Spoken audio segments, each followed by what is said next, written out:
A resolution to honor Miss Donna Roper for her decades of service to the Anderson County Museum, the Pendleton District Commission, and Anderson County as a whole, and other matters related thereto.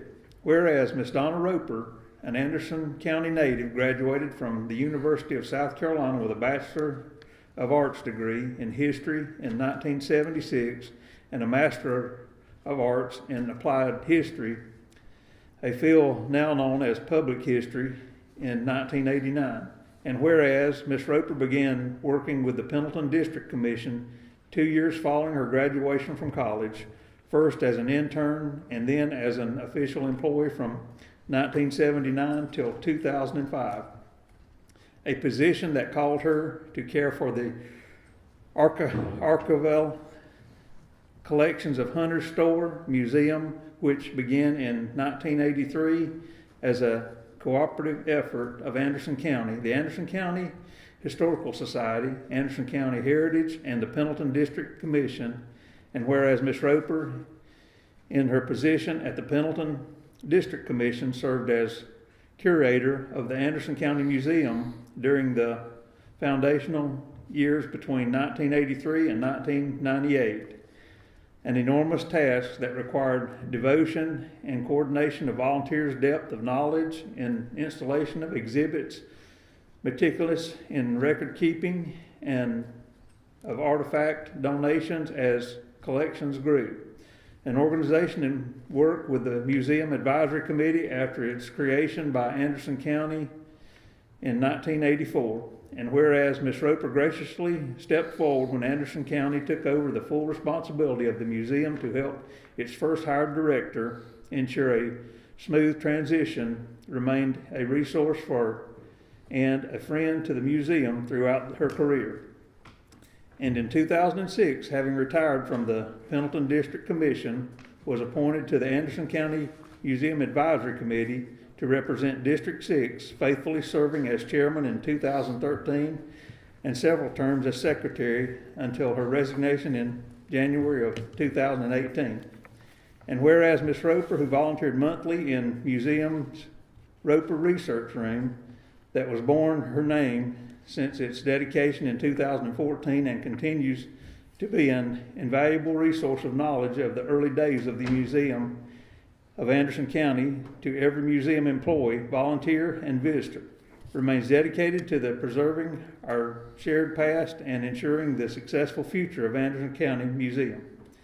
And whereas on behalf of the citizens of Anderson County, the Anderson County Council, with gratitude for her many years of committed service to the Pendleton District Commission and to the Anderson County Museum and to Anderson County as whole, do hereby honor Ms. Roper for her distinguished contributions and express our best wishes to her for continued success and happiness in the years to come. Yes, I would.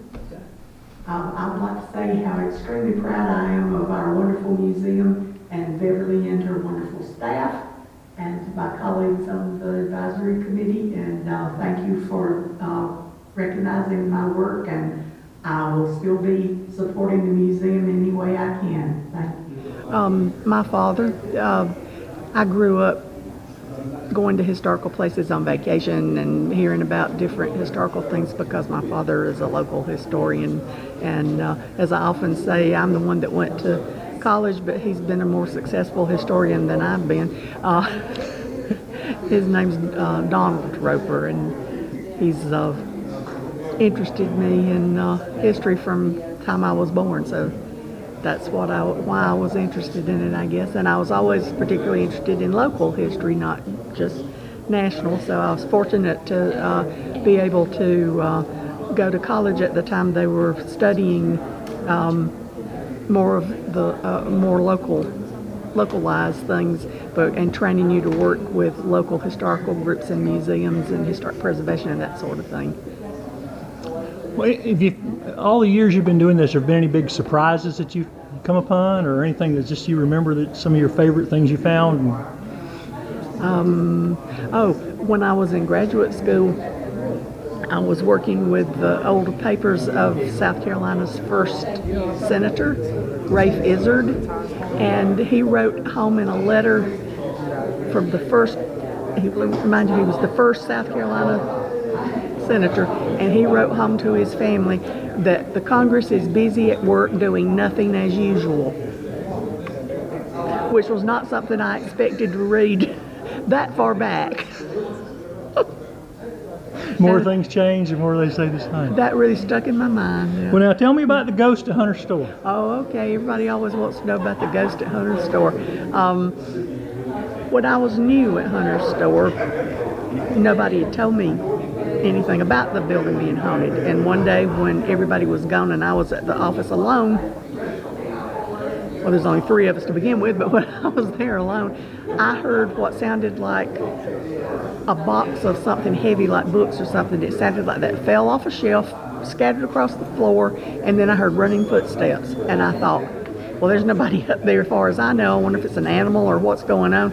So I went upstairs to see what it was, and nothing was out of place, and there was nothing going on. And I thought, that's really weird. So when the other ones got back and I told them about what had happened and what I heard, they looked uncomfortable at each other and said, well, the building's haunted and we hadn't told you yet. And so it seems like everyone that's ever worked there has had a similar experience of hearing footsteps or some kind of noises going on upstairs when no one's up there. And it's not just creaky noises, it's definitely sounds like definite footsteps and that sort of thing. And we asked a gentleman who was one of the Hunter family members, the Hunter store, and he lived to be 102. When he was in his late 90s, we finally had sense enough to ask him if he knew if the building was haunted. And he not only knew it was, he knew who it was and the story behind it. And he told us that the second floor had been where the research room was, had been a caretaker's apartment. It had a fireplace in it. And that once in May in the 1890s, there was a gentleman that was friends with the Hunter boys, and that he got drunk, fell off his horse in the creek down the hill behind the store. They took him to the store and put him to bed in the caretaker's room. That they left him in his wet clothes overnight, and they had one of those cold snaps like you do in late spring sometime. And when they checked on him the next morning, he was dead from being, like they said, he froze to death, but of course I'm sure he wasn't frozen solid. And that's who haunts the building.